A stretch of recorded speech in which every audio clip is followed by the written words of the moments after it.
بسم الله الرحمن الرحيم ولقد يسرنا القرآن للذكر فهل من مدكر. السلام علیکم ورحمۃ اللہ. الحمدللہ وکفا وسلام علی عبادہ الذین اصطفیٰ. اما بعد فاعوذ باللہ من الشیطان الرجیم. بسم اللہ الرحمن الرحیم. یوم تولون مدبرین ما لکم من اللہ من عاصم ومن یضلل اللہ فما لہ من ہاد. سورہ مومن کی آیت 33. اس صورت میں پیچھے سے اس بندہ مومن کا ذکر ہو رہا ہے جس نے فرعون کے دربار میں کھڑے ہو کر شہادت حق ادا کی تھی. تو اس کی گفتگو جاری تھی. اس سے پچھلی والی آیت میں اس نے کہا تھا کہ اے میری قوم کے لوگوں، مجھے ڈر ہے کہ کہیں تم پر فریاد و فغاں کا دن نہ آ جائے. اب اس دن کی بات اس آیت میں آج کی یوم تولون مدبرین، یعنی وہ دن جب تم ایک دوسرے کو پکارو گے اور بھاگے بھاگے پھرو گے، مگر اس وقت اللہ سے بچانے والا کوئی نہ ہوگا. سچ یہ ہے کہ جسے اللہ بھٹکا دے اسے پھر کوئی راستہ دکھانے والا نہیں ہے. اس دن کی فکر لوگوں کے اندر پیدا ہو جائے اور اس کا احساس اگر موجود ہو تو پھر انسان کے معاملات درست ہو جاتے ہیں. اصل معاملہ یہی ہے کہ لوگ اس دن کا انکار کرتے ہیں اور اس دن کی فکر انہیں لاحق نہیں ہوتی. لہذا دنیا ہی کی زندگی کو سب کچھ سمجھتے ہوئے اپنے مفادات کے لیے جو کچھ ان کا جی چاہتا ہے وہ کر گزرتے ہیں. قوم فرعون کا معاملہ بھی یہی تھا کہ وہ اس دن کے آنے کا یقین نہیں رکھتے تھے، اور یہ بندہ مومن انہیں یہ احساس دلا رہا ہے کہ ایک دن ایسا ضرور آنے والا ہے، اور ایک ایسا دن بھی تم پر آ سکتا ہے جیسا پچھلی قوموں پر آیا. یعنی اللہ کا عذاب ان پر آیا تو کہیں ایسا نہ ہو کہ تم پر بھی وہ دن آ جائے اور پھر تم اس وقت میں اپنے بچاؤ کی کوشش کرو تو کوئی ایسا نہ ہو کہ جو تمہیں اللہ کی پکڑ سے بچا سکے. لہٰذا بہتر یہ ہے کہ آج ہی اس دن کی فکر کرو. لیکن اسی کے ساتھ ساتھ یہ بھی اس نے کہا وَمَن يُضْلِلِ اللَّهُ فَمَا لَهُ مِنْ هَادٍ، کہ جسے اللہ بھٹکا دے اسے پھر کوئی راستہ دکھانے والا نہیں ہوتا. یعنی قوم کی اس حالت کو دیکھ کر، گمراہی کے پر اس اصرار کو دیکھ کر، اس رویے کو دیکھ کر جو رسول کے مقابلے میں انہوں نے اختیار کیا تھا، یہ بات سامنے آتی ہے اس کے سامنے. یعنی وہ اس کا اظہار کرتا ہے کہ اللہ ہی نے گویا انہیں بھٹکانے کا فیصلہ کر لیا ہے اس بنیاد پر کہ انہوں نے سوچ سمجھ کر اللہ کی دعوت کو رد کر دیا، رسول کو جھٹلایا اور اس کی بات کو ماننے کے لیے تیار نہ ہوئے. آگے پھر وہ شخص کہتا ہے وَلَقَدْ جَاءَكُمْ يُوسُفُ مِنْ قَبْلُ بِالْبَيِّنَاتِ فَمَا زِلْتُمْ فِي شَكٍّ مِّمَّا جَاءَكُمْ بِهِ حَتَّى إِذَا هَلَكَ قُلْتُمْ لَن يَبْعَثَ اللَّهُ مِنْ بَعْدِهِ رَسُولًا كَذَلِكَ يُضِلُّ اللَّهُ مَنْ هُوَ مُسْرِفٌ مُرْتَابٌ. اس سے پہلے یوسف تمہارے پاس بینات لے کر آئے تھے، مگر تم ان کی لائی ہوئی تعلیم کی طرف سے شک ہی میں پڑے رہے. پھر جب ان کا انتقال ہو گیا تو تم نے کہا اب ان کے بعد اللہ ہرگز کوئی رسول نہ بھیجے گا. اسی طرح اللہ ان سب لوگوں کو گمراہی میں ڈال دیتا ہے جو حد سے گزرنے والے اور شکی ہوتے ہیں، شک کرنے والے ہوتے ہیں. قوم فرعون کی بات ہے. مصر کے اندر ہی یوسف علیہ السلام آئے تھے. اللہ تعالیٰ نے انہیں مصر کے لوگوں کی اصلاح کے لیے منتخب کیا تھا، اور جس طریقے سے وہ مصر کے اندر اس مقام تک پہنچے کہ جہاں لوگوں کے لیے ان کی ذات ایک اعتماد کا مظہر تھی، یعنی ان کی ذات پر اعتماد لوگوں کو موجود تھا. اور یہ بات سامنے ہے کہ کس طریقے سے، کس ذریعے سے، کس طرح سے انہوں نے لوگوں کے سامنے وہ وقت گزارا ہے اپنی بچپن سے لے کر اور جوانی اور پختگی کا وہ زمانہ کہ جب انہیں وہ مقام حاصل ہوا کہ وہ بادشاہ کے پاس اس کے اعتماد کو اس درجے میں پہنچ گئے کہ اس نے اپنے معاملات ان کے حوالے کر دیے، اور بالآخر اس مصیبت سے اور اس مشکل سے جس میں وہ مبتلا ہونے والے تھے، یعنی جو بادشاہ نے خواب دیکھا تھا، سورہ یوسف میں ذکر ہمارے سامنے آ چکا ہے کہ اس خواب کو دیکھنے کے بعد جب اس کی تعبیر یوسف علیہ السلام نے دی، اور پھر اس کے بعد انہوں نے انہی کو منتخب کیا اس کام کے لیے کہ اب وہ یہ معاملات جو آگے آنے والے ہیں ان معاملات کو وہ اپنے ہاتھ میں لیں اور اس میں ان کے لیے سہولت کا راستہ نکالیں، تو یہ سب کچھ ان کے سامنے ہوا تھا۔ یعنی ان کے بارے میں وہ یہ جانتے تھے کہ وہ بلند ترین اخلاق کے حامل تھے، اور یہ بھی اس بات کو تسلیم کرتے تھے کہ 7 برس کے اس خوفناک قحط کی تباہ کاریوں سے بچانے کے لیے ان کی حکمت عملی، ان کی تدبیر جو ہے وہ قوم کے کام آئی تھی۔ قوم اس بات کی بھی معترف تھی کہ ان کے دور حکومت سے بڑھ کر عدل و انصاف اور خیر و برکت کا زمانہ بھی کبھی مصر کی سرزمین نے نہیں دیکھا، مگر ان ساری خوبیوں کو جاننے اور ماننے کے باوجود بھی ان کے جیتے جی ان پر ایمان نہ لائے۔ یعنی یہ صورتحال ان کی سارے لوگوں کی سامنے آتی ہے، اور پھر کہتے ہیں کہ جب بندہ مومن کہہ رہا ہے کہ جب ان کی وفات ہو گئی تو تم نے کہا کہ اب بھلا ایسا آدمی کہاں پیدا ہوگا، یعنی اب اللہ کوئی رسول نہیں بھیجے گا۔ ان کی خوبیوں کے معترف ہونے کے باوجود تم نے آنے والے نبی کے لیے جو ہے اس کا انکار کیا، طے کر لیا کہ ایسا نہیں ہوگا، اور ہمیشہ نہ صرف یہ کہ حد سے تجاوز کرتے رہے بلکہ اس معاملے میں شک کے اندر ہی پڑے رہے، یعنی یقین کو حاصل کرنے کی کوشش ہی نہ کی۔ بنیادی طور پر انسان جب شک میں مبتلا ہوتا ہے تو شک میں مبتلا وہ اپنے وہم اور توہم کی بنیاد پر ہوتا ہے کہ جب وہ یہ اس کی حقیقت کو جاننا نہیں چاہتا، یعنی شک کو دور کرنے کا جو ذریعہ ہے، یعنی آدمی اس علم کو حاصل کرتا ہے، عقل کو استعمال کرتا ہے اور پھر نتیجہ نکالتا ہے کائنات کے معاملات، یعنی جو چیزیں جس بارے میں بھی اسے شک ہوتا ہے اسے دور کرنے کے جو طریقے انہیں اختیار کرتا ہے، لیکن انہوں نے یہ کام نہیں کیا۔ تو اللہ تعالیٰ نے آگے وہ بات بتائی ہے کہ یہ جو معاملہ ہے جس بنیاد پر یہ لوگ کہیے کہ اللہ کے اس قانون کے زد میں آ گئے کہ پھر اللہ تعالیٰ نے ان کے لیے ہدایت کا دروازہ بند کیا، تو اس کی بات یہ ہے کہ کیسے لوگ ہوتے ہیں، تو اس کا ذکر اگلی آیت میں ہے، الذین یجادلون فی آیات اللہ بغیر سلطان اتاہم کبر مقتا عند اللہ وعند الذین آمنوا کذالک یطبع اللہ علی کل قلب متکبر جبار۔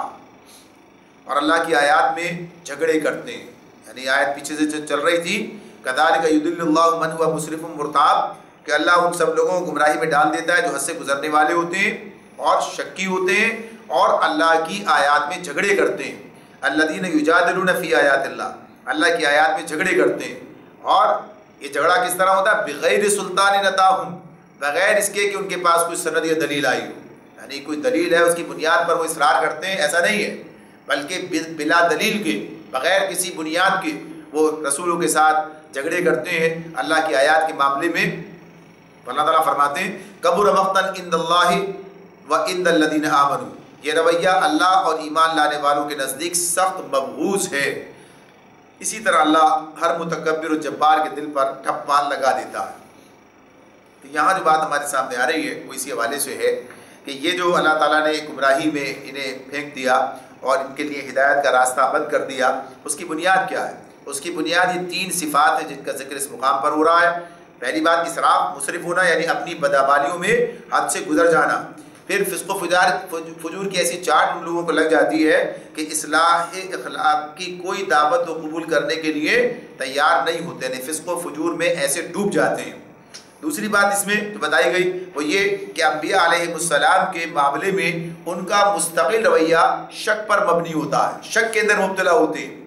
اللہ کے نبی ان کے پاس کیسی واضح بینات لے کر آئیں، روشن نشانیاں لے کر آئیں، مگر وہ ان کی نبوت میں بھی شک کرتے ہیں اور ان حقائق کو بھی ہمیشہ شک ہی کی نگاہ سے دیکھتے ہیں جو توحید اور آخرت کے متعلق انہوں نے یعنی انبیاء نے پیش کیے ہوتے ہیں۔ تیسری بات ان کی یہ ہے کہ وہ کتاب اللہ کی آیات پر معقولیت کے ساتھ غور کرنے کے بجائے کج بیسیوں سے ان کا مقابلہ کرنے کی کوشش کرتے ہیں، اور یہ جو ساری کج بیسیاں ہیں ان کی بنیاد نہ کسی عقلی دلیل پر ہوتی ہے، نہ ان کے پاس کوئی ایسی واضح علامت اور نشانی آئی ہوتی ہے کہ اس کی بنیاد پر اس کا انکار کریں۔ تو جو آدمی یہ 3 رویے اختیار کر لے،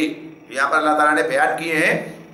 اس کی بات ایک مصرف، اس کے بعد دوسری کیا مرتاب، اور تیسری بات کیا یجادلون فی آیات اللہ بغیر سلطان۔ یہ دونوں آیات کے اندر 3 باتیں اللہ تعالیٰ نے یہاں پر جمع کر کے ہمیں یہ بات بتائی ہے کہ جو لوگ یہ رویہ اختیار کرتے ہیں تو پھر گویا انہوں نے اپنے لیے ہدایت کا دروازہ خود اپنے ہاتھ سے بند کر لیا ہوتا ہے، اور چونکہ یہ ہوتا اللہ کے قانون کے تحت ہے اس لیے اسے اللہ کی طرف منسوب کیا جاتا ہے کہ اللہ ہی نے اس کے لیے فیصلہ کر لیا، یعنی اس قانون کا بنانے والا اللہ ہے اور اس قانون کا اطلاق کرنے والا بھی اللہ ہی ہے، یعنی کن لوگوں کے اوپر اس کا اطلاق ہونا ہے۔ تو اس اعتبار سے یہ بات بتا دی ہے کبر مقتا عند اللہ وعند الذین آمنوا، کہ بہت ہی برا ہے یہ رویہ اللہ اور ایمان لانے والوں کے نزدیک جو انہوں نے اختیار کیا، یہ تینوں باتیں جو ہیں۔ تو اللہ تعالیٰ یہ بات بتا رہے ہیں کہ اسی طرح کذالک یطبع اللہ علی کل قلب متکبر جبار، اس طرح اللہ ہر متکبر و جبار کے دل پر ٹھپا لگا دیتا ہے، ہر متکبر و جبار کے دل پر ٹھپا لگا دیتا ہے۔ اب یہ تکبر کی بات تو یہی ہے، یعنی حقارت سے انکار کر دینا، بات کو سمجھنے کے لیے تیار نہ ہونا، یعنی حق کو تسلیم نہ کرنا، تکبر کی جو بات ہے۔ تو اس ایک تو یہ رویہ ہے ان کا، اور دوسرا جو جبار کا معاملہ ہے، وہ تکبر جبار کی بات اللہ نے کی ہے، تو یہ جبر کا جو معاملہ لوگوں کے ساتھ رکھتے ہیں، یعنی اپنے مفادات کو حاصل کرنے کے لیے لوگوں کے ساتھ جو سختی کرتے ہیں، جو ظلم کرتے ہیں، اور اس ظلم کو جاری و ساری رکھنے کے لیے کسی اخلاقی ہدایت کو قبول کرنے یا پابندی کو قبول کرنے کے لیے تیار نہیں ہوتے۔ وہ اخلاقی پابندیاں جو اسلام ان پر عائد کرتا ہے، اللہ کا دین انہیں جن چیزوں کو پابند کرتا ہے اور ظلم و ستم سے انہیں جو ہے باز رکھنے کی بات کرتا ہے، یہ اسے قبول کرنے کے لیے تیار نہیں ہوتے، اس لیے کہ اپنے مفادات چاہیے اور ظلم کے ساتھ جبر کے ساتھ چاہیے۔ تو یہ بات اللہ تعالیٰ فرماتے ہیں اس بنیاد پر اللہ نے ان کے دلوں پر ٹھپا لگا دی ہے۔ یطبع اللہ علی کل قلب متکبر جبار، علی قلب متکبر جبار۔ وقال فرعون یا حامان ابن لی صرحا لعلی ابلغ الاسباب۔ اس کے بعد یعنی بات تو ہو رہی تھی، یعنی گویا کہ یہ جو جملے پیچھے والے گزرے ہیں اس میں اس بات کا بھی احتمال ہے کہ وہ بندہ مومن یہ بات کہہ رہا ہے، اور یہ بھی کہ درمیان میں اللہ تعالیٰ نے خود یہ بات بتائی، درمیان میں یہ بات رکھی کہ کون لوگ ہیں جو اللہ کی ہدایت سے محروم ہو جاتے ہیں، اور اس کے بعد پھر وہی ذکر دوبارہ شروع ہو گیا کہ اب جو ہے درمیان میں اس گفتگو کے جو بندہ مومن کی تقریر جاری ہے، جو بات کہہ رہے ہیں، اس کے درمیان میں فرعون بول اٹھا، درمیان میں اس نے کہا، فرعون نے وقال فرعون یا حامان، اپنے وزیر حامان کو مخاطب کرے کہا کہ اے حامان میرے لیے ایک بلند عمارت بنا تاکہ میں راستوں تک پہنچ سکوں، صرحا لعلی ابلغ الاسباب اسباب السماوات فاطلع الى الہ موسیٰ وانی لأظنہ کاذبا وکذلک زین لفرعون سوء عملہ وصد عن السبیل وما کید فرعون الا فی تباہ۔ تو وہ کہتا ہے کہ میں راستوں تک پہنچ سکوں، آسمانوں کے راستوں تک،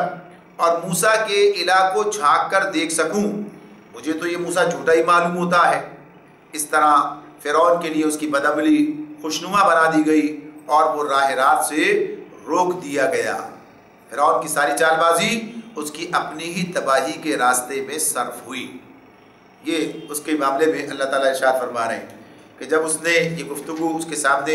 اس بندہ مومن کی آتی ہے تو بجائے اس کے کہ وہ اس گفتگو پر غور کرتا، بجائے اس کے کہ اس بارے میں وہ کوئی بات کرتا کہ ہاں یہ بات جو ہے تمہاری اس طرح صحیح ہے یا غلط ہے، کوئی دلیل دیتا، بلکہ درمیان میں گویا کہیے کہ اس بات کو نظر انداز کر کے، یعنی اس بات کی پرواہ نہ کرتے ہوئے فرعون نے اپنے وزیر سے یہ بات کہی کہ میرے لیے بلند عمارت بنا تاکہ میں آسمان کے راستوں تک پہنچ سکوں، یعنی ایسے جیسے کہ یہ کام کر سکتا ہے وہ، اور گویا کہ یہ مذاق اڑانے کی کیفیت ہے، یعنی اس معاملے میں کہ اس نے کہا کہ میں بلندیوں تک آسمان کی پہنچ کر جو ہے اس کے موسیٰ کے الہ کو دیکھ سکوں۔ تو اللہ تعالیٰ یہ بات فرما رہے ہیں کہ یہ جو کیفیت ہے، یہ جو کیفیت انسان کی بن جاتی ہے کہ وہ کسی بات پر غور کرنے کے لیے تیار نہیں ہوتا اور اپنی بدعملی پر مسلسل اصرار کرتا ہے، وَكَذَلِكَ زُيِّنَ لِفِرْعَوْنَ سُوءُ عَمَلِهِ وَصُدَّ عَنِ السَّبِيلِ، کہ یہ جو معاملہ اس کے ساتھ ہوا کہ اس کی بدعملی اس کے لیے خوشنما بنا دی گئی، وہ اس کو سمجھ رہا ہے وہ بہت ٹھیک کام کر رہا ہے، اور وہ راہ راست سے روک دیا گیا، یعنی اب صحیح راستے پر اس کا ذہن کام ہی نہیں کر رہا، وہ غور کرنے کے لیے تیار ہی نہیں ہے۔ وہ کہتے ہیں نا جب کسی کی مت ماری جاتی ہے تو پھر الٹا ہی الٹا سوچنے لگتا ہے، الٹے الٹے فیصلے کرتا ہے، تو یہ معاملہ اس طرح ہو جاتا ہے ان لوگوں کے ساتھ جن کا ذکر پیچھے ہو گیا۔ یہ رویہ اختیار کیا تھا، تکبر کا رویہ اختیار کیا تھا، بینات پر غور کرنے سے انکار کیا تھا، شک میں پڑے ہوئے تھے،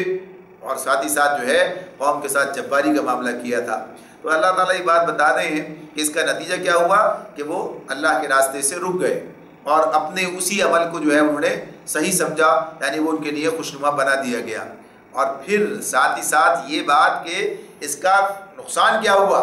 وما کید فرعون الا فی تباب، فرعون کی ساری چال بازی اس کی اپنی تباہی کے راستے میں صرف ہوئی، یعنی اس کا فائدہ کسی اور کو، اس کا نقصان کسی اور کو نہیں پہنچا بلکہ خود فرعون کو پہنچا۔ فرعون کا جو انجام ہوا وہ سامنے آ رہا ہے۔ تو اس اعتبار سے بتا دیا گیا کہ یہ جو رویہ اس نے اختیار کیا اس نے اپنی تباہی کا سامان کیا۔ وقال الذي آمن یا قوم اتبعون یا قوم اتبعون اهدکم سبیل الرشاد، وہ شخص جو ایمان لایا تھا بولا اے میری قوم کے لوگوں، اے میری قوم کے لوگوں میری بات مانو، میں تمہیں صحیح راستہ بتاتا ہوں۔ وقال الذي آمن یا قوم اتبعون اهدکم سبیل الرشاد، اے میری قوم کے لوگوں میری بات مانو، میں تمہیں صحیح راستہ بتاتا ہوں۔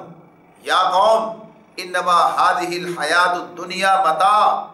وان الآخرۃ هی دار القرار، اے قوم یہ دنیا کی زندگی تو چند روزہ ہے،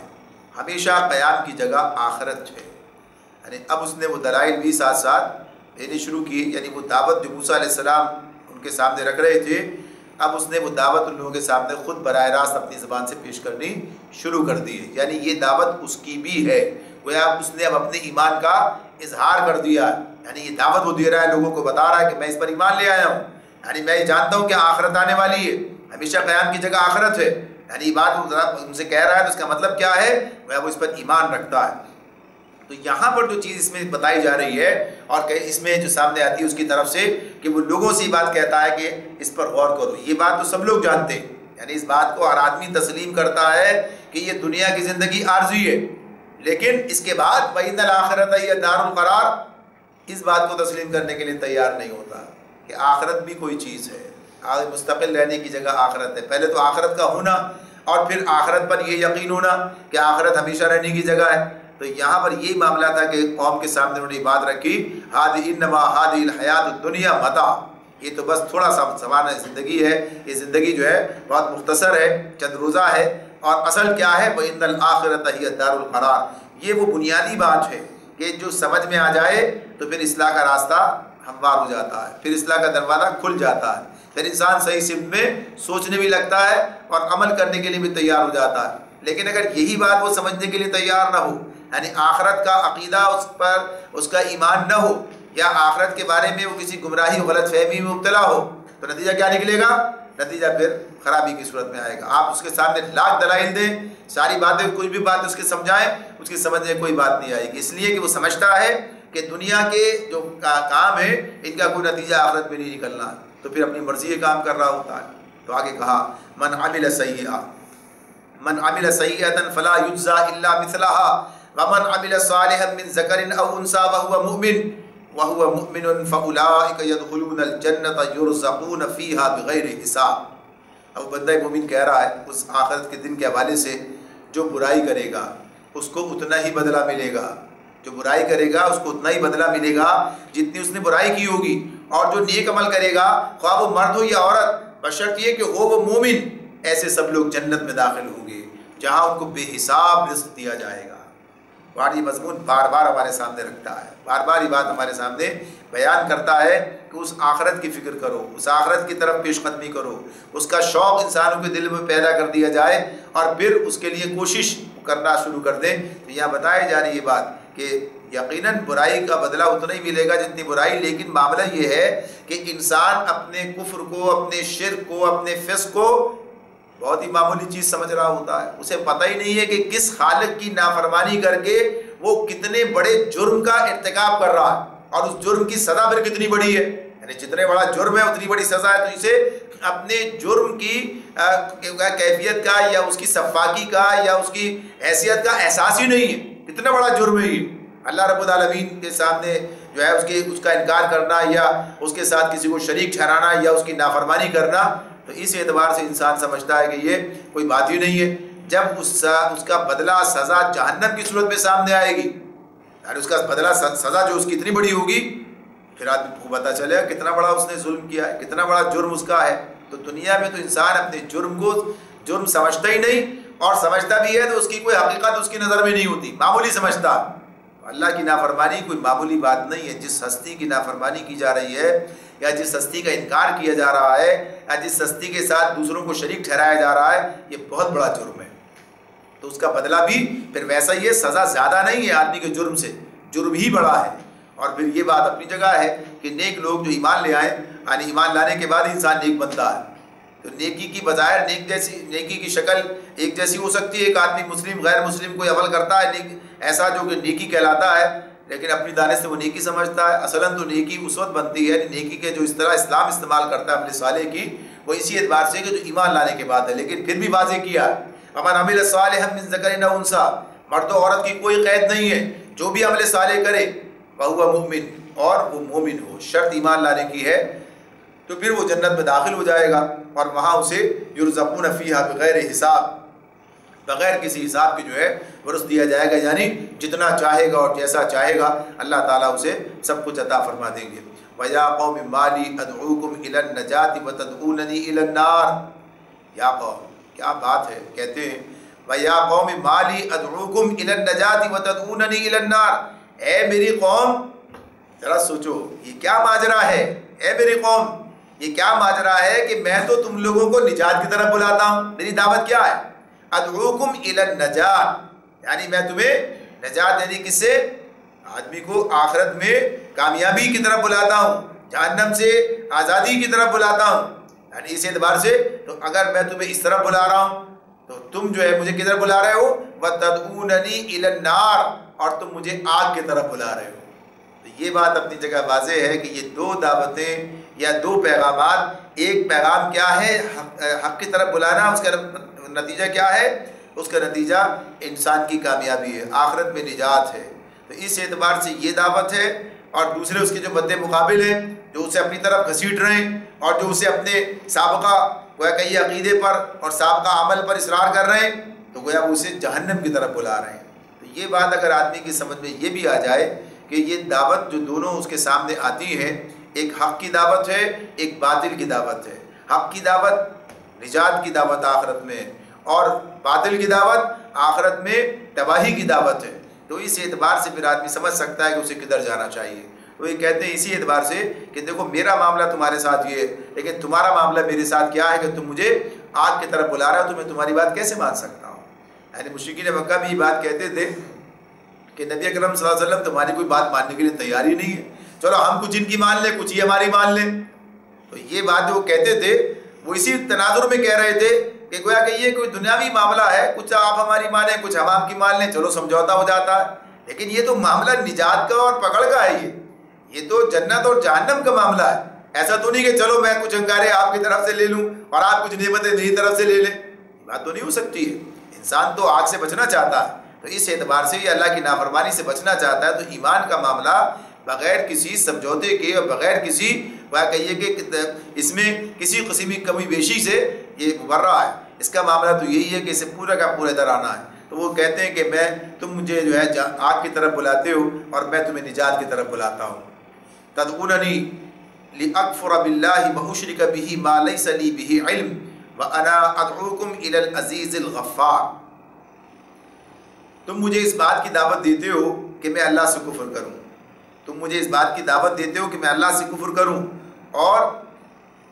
تم لوگ مجھے آگ کی طرف دعوت دیتے ہو. تم مجھے اس بات کی دعوت دیتے ہو کہ میں اللہ سے کفر کروں اور اس کے ساتھ ان ہستیوں کو شریک ٹھہراؤں جنہیں میں نہیں جانتا. ما لیس لی بہ علم وانا ادعوکم الی العزیز الغفار. حالانکہ میں تمہیں اس زبردست مغفرت کرنے والے اللہ کی طرف دعوت دے رہا ہوں، اس رب کی طرف بلا رہا ہوں جو عزیز الغفار ہے، یعنی سب پر غالب ہے اور زبردست مغفرت فرمانے والا ہے. تو اس اعتبار سے انہوں نے اپنی دعوت کا خلاصہ لوگوں کے سامنے پیش کر دیا ہے کہ تم ذرا میری بات پر غور کرو، تعصب میں مبتلا مت ہو جاؤ، اپنے ذہن کے دروازے بند مت کر لو، یہ سوچو غور کرو کہ میں تمہیں کس طرح بلا رہا ہوں اور تم مجھے کس طرح بلا رہے ہو. تو ظاہر سی بات ہے کس کی دعوت قبول کرنے والی ہے اور کس کی دعوت جو ہے رد کر دی جانے کے لائق ہے. تو اس اعتبار سے تمہارے اپنے فائدے کا معاملہ ہے. اور پھر اس کے ساتھ جب وہ یہ کہتے ہیں کہ اشرک بہ ما لیس لی بہ علم، کہ میں ان ہستیوں کو اللہ کے ساتھ شریک ٹھہراؤں جنہیں میں نہیں جانتا. تو نہیں جانتے سے مراد کیا ہے؟ اس حیثیت سے نہیں جانتا، اس حیثیت سے نہیں جانتا کہ یہ ان کے اندر کوئی الوہیت ہے، یعنی کہ یہ الہ ہو سکتے ہیں، اس حیثیت سے نہیں جانتا۔ اس فقرے کے کئی معنی بنتے ہیں۔ ایک معنی تو یہی ہو گئے کہ جنہیں میں نہیں جانتا، یعنی اس حیثیت سے نہیں جانتا کہ یہ الہ ہے۔ تو اس اعتبار سے دوسری بات یہ ہے کہ میں یہ اس حیثیت سے نہیں جانتا کہ دنیا اور آخرت میں ان کی خدائی تسلیم کرنے کے لیے خلق خدا کو دعوت دی جائے، یعنی اس اعتبار سے کوئی ان کی حیثیت نہیں ہے۔ دوسری یہ کہ انہیں تو لوگوں نے زبردستی الہ بنا لیا ہے، نہ وہ خود اس بات کے مدعی تھے کہ انہیں الہ بنایا جائے، انہوں نے کبھی یہ بات نہیں کہی، کبھی اس بات کا دعویٰ نہ کیا، اور نہ آخرت میں یہ دعویٰ لے کر اٹھیں گے کہ ہم بھی الہ تھے، انہوں نے تو ہمیں مانا ہی نہیں،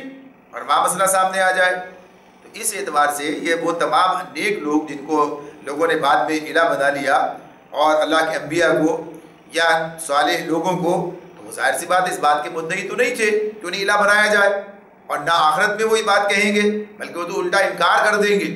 یہ بات ہے کہ نہیں جاننے کی بات اس اعتبار سے بھی ہے۔ اور تیسری بات یہ بھی ہے کہ انہیں پکارنے سے نہ دنیا میں کوئی فائدہ ہے اور نہ آخرت میں کوئی فائدہ ہے۔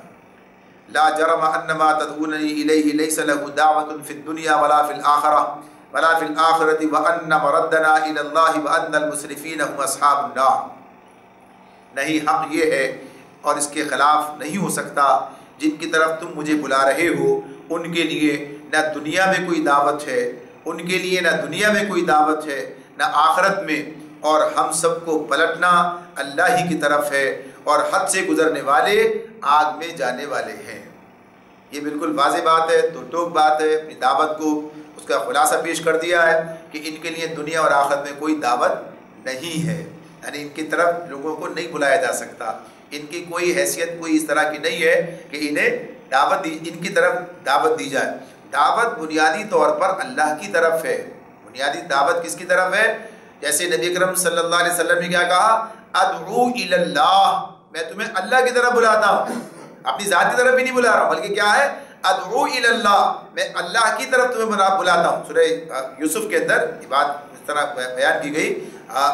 قل، بلکہ اللہ کی طرف سے کہلوائی گئی، قل، آپ کہہ دیجئے، ھذہ سبیلی، یہ میرا راستہ ہے، ادعو الی اللہ، اللہ کی طرف بلاتا ہوں، انا ومن اتبعنی، میں بھی اور میری اتباع کرنے والے بھی۔ تو اس اعتبار سے یہ بات بالکل واضح ہے، اور اس کو بار بار بیان بھی کیا گیا ہے کہ اللہ کی طرف بلانا، اللہ کی طرف دعوت دینا، تو دعوت اللہ کی بندگی کی طرف دی جاتی ہے، اللہ کو ماننے کے لیے دعوت دی جاتی ہے، اور ظاہر ہے پھر اللہ کو ماننے کے جو مزید اور اس کے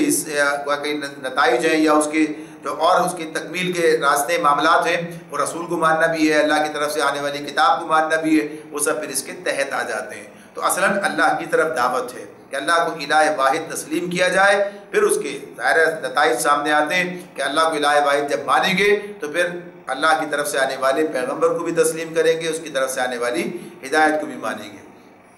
فَسَتَذْكُرُونَ مَا أَقُولُ فَسَتَذْكُرُونَ مَا أَقُولُ لَكُمْ وَأُفَوِّضُ أَمْرِي إِلَى اللَّهِ إِنَّ اللَّهَ بَصِيرٌ بِالْعِبَادِ۔ فرمایا اللہ رب العالمین نے کہ یہ ساری باتیں اس بندہ مومن نے ان سے کی، اور آگے کیا کہا آخر میں؟ فَسَتَذْكُرُونَ مَا أَقُولُ لَكُمْ، ان قریب وہ وقت آئے گا، ان قریب وہ وقت آئے گا کہ آج جو کچھ میں کہہ رہا ہوں اسے تم یاد کرو گے، آج جو میں کچھ کہہ رہا ہوں ان قریب وہ وقت آئے گا جب تم اسے یاد کرو گے۔ یعنی وہ وقت کون سا ہوگا؟ جب جو باتیں میں کہہ رہا ہوں واقع بن کر سامنے آ جائیں گی، حقیقت بن کر سامنے آ جائیں گی، پھر تم ہمیں کہا گیا تھا، بتایا گیا تھا، یہ بات تو ہوئی تھی، اس بندہ مومن نے یہ کہا تھا ہم سے، تو کہا کہ آج جو کچھ میں کہہ رہا ہوں فَسَتَذْكُرُونَ مَا أَقُولُ لَكُمْ، ان قریب وہ وقت آئے گا جب تم اسے یاد کرو گے، کسے؟ مَا أَقُولُ لَكُمْ، جو میں تم سے کہہ رہا ہوں، اور ساتھ ہی ساتھ کیا؟ وَأُفَوِّضُ أَمْرِي إِلَى اللَّهِ، وَأُفَوِّضُ أَمْرِي إِلَى اللَّهِ، میں اپنا معاملہ اللہ کے سپرد کرتا ہوں، افوض امری الی اللہ، میں اپنا معاملہ اللہ کے سپرد کرتا ہوں، ان اللہ بصیر بالعباد، بے شک وہ اپنے بندوں پر، وہ اپنے بندوں کا نگہبان ہے، اللہ اپنے بندوں کا نگہبان ہے۔ تو یہ بات جو اس مقام پر ہے، گویا کہ انہوں نے اپنی بات کی تکمیل کی، بات پوری بیان کر دی، دعوت ان کے سامنے رکھ دی، حقیقت حال سے انہیں آگاہ کرنے کی کوشش کی، اور اس کے بعد ہر قوم کے سامنے بات آ گئی، اس کی گفتگو نے اس بات کا اعلان کر دیا کہ وہ اللہ پر ایمان لا چکا ہے، ابھی تو اللہ پر ایمان لانے کی دعوت دے رہا ہے، آخرت پر ایمان لانے کی دعوت دے رہا ہے۔ بات کا آغاز تو اس انداز سے ہوا تھا کہ گویا کہیے کہ جو فرعون نے کہا تھا کہ میں موسیٰ کو قتل کیے دیتا ہوں، تو اس پر انہوں نے گویا کہیے کہ اس وقت کھڑے ہو کر پھر بات آپ کا آغاز کیا اور کہا کہ کیا تم اس بنیاد پر کسی شخص کو قتل کر دو گے کہ وہ کہتا ہے کہ اللہ میرا رب ہے؟ یعنی یہ تو کسی کو قتل کرنے کی بنیاد نہیں بنتی بات، یہ دعویٰ، یہ جو اظہار ایمان ہے۔ اور پھر اس کے بعد اس نے انہیں مخاطب کر کے اپنی بات سامنے رکھی، سمجھانا شروع کیا، اور بالآخر بات یہاں تک پہنچی کہ اپنے ایمان کا واضح طور پر اس نے اعلان اس طرح کر دیا کہ وہی دعوت جو موسیٰ علیہ السلام دے رہے تھے اس نے اپنی زبان سے ان لوگوں کے سامنے رکھ دی کہ میں تمہارے سامنے ساری دعوت رکھتا ہوں اور میں تمہیں نجات کی طرف بلا رہا ہوں اور تم مجھے جو ہے جہنم کی طرف بلا رہے ہو۔ تو سوچ لو دونوں کا معاملہ کیا ہے، تو نجات کی طرف بلانا ایمان کی طرف بلانا ہی تھا۔ تو اب آخر میں انہوں نے کہا کہ افوض امری وافوض امری الی اللہ، میں اپنا معاملہ اللہ کے سپرد کرتا ہوں، اس لیے کہ اب یہ بات تو سامنے تھی، اسے یعنی اس جملے کا کہنا کہ میں اپنا معاملہ اللہ کے حوالے کرتا ہوں، اس جملے کا مطلب ہی یہ ہے کہ اب اس بندہ مومن کو اس بات کا اندازہ تھا کہ اب میرے ساتھ کیا معاملہ کرنا ہے ان لوگوں نے، یعنی اسے اس بات کا اندازہ تھا، اس کا یقین تھا کہ اب اسے یہ جو انہوں نے حق گوئی کی بات گوئی ہوئی ہے، اس وقت جو حق بات کہی ہے اور سچائی کو سامنے رکھا ہے اور اس طریقے سے گویا کہیے کہ اپنے ایمان کا اظہار کیا ہے، اس پر یہ سارے کے سارے لوگ کتنے مشتعل ہوں گے اور کتنا گویا کہیے کہ ان کے خلاف ہو جائیں گے اور کس طریقے سے ان پر عتاب ٹوٹ پڑے گا۔ یہ سارے معاملات جو ہیں سامنے رکھتے ہوئے سمجھتے ہوئے انہوں نے اب حق کا اظہار کیا ہے اور کہہ دیا کہ میں تو اپنا معاملہ اللہ کے حوالے کرتا ہوں اور مجھے گویا کہیے کہ ان لوگوں سے کوئی نہ تو اس کی امید ہے کہ کوئی بھلائی کریں گے اور نہ اس معاملے میں کوئی خوف اور ڈر ہے کہ یہ جو ہے اس کی بنیاد پر جو ہے میں حق گوئی سے باز رہ جاؤں، بلکہ اپنے ضمیر کی آواز پر لبیک کہتے ہوئے جو بات سمجھی تھی صحیح اس کو بیان کیا ہے۔ تو اس اعتبار سے اللہ تعالیٰ بتاتے ہیں کہ ایسے موقع پر ایک بندہ مومن کو کیا کرنا چاہیے۔ ظاہر ایک ایسا نازک وقت آ گیا کہ جب معاملہ اس حد تک پہنچ گیا کہ فرعون موسیٰ علیہ السلام کو قتل کرنے کے لیے آمادہ و تیار ہو گیا، تو یہ وہ وقت تھا کہ جس میں انہوں نے نہ صرف ایک طرف یہ کہ اس بات کو رد کیا بلکہ بھرے دربار کے اندر اس بات لوگوں کے سامنے رکھ دی کہ یہ کیا ظلم کرنے کی طرف جا رہا ہے، اور پھر دعوت بھی پوری کی پوری ان کے سامنے پیش کر دی۔ آگے اللہ تعالیٰ فرماتے ہیں فَوَقَاهُ اللَّهُ سَيِّئَاتِ مَا مَكَرُوا وَحَاقَ بِآلِ فِرْعَوْنَ سُوءُ الْعَذَابِ۔ آخرکار ان لوگوں نے جو بری سے بری چالیں اس مومن کے خلاف چلی، اللہ نے ان سب سے اس کو بچا لیا، ان سب سے اس کو بچا لیا، اور فرعون کے ساتھی خود بدترین عذاب کے پھیر میں آ گئے، فرعون کے ساتھی خود بدترین عذاب کے پھیر میں آ گئے۔ تو یہ بات اپنی جگہ یہاں پر اللہ نے واضح کر دی۔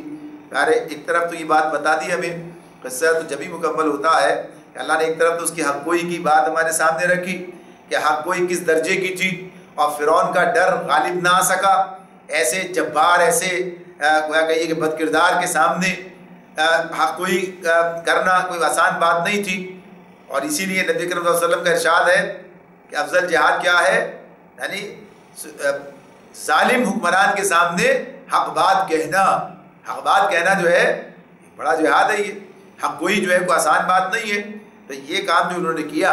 تو پھر اللہ تعالیٰ فرماتے ہیں کہ اللہ نے اس کا یہ صلہ انہیں دیا کہ اللہ تعالیٰ نے ان کی حفاظت کی اور فرما دیا کہ بری سے بری چالیں جو انہوں نے اس مومن کے خلاف چلی، اللہ نے ان سب سے اس کو بچا لیا،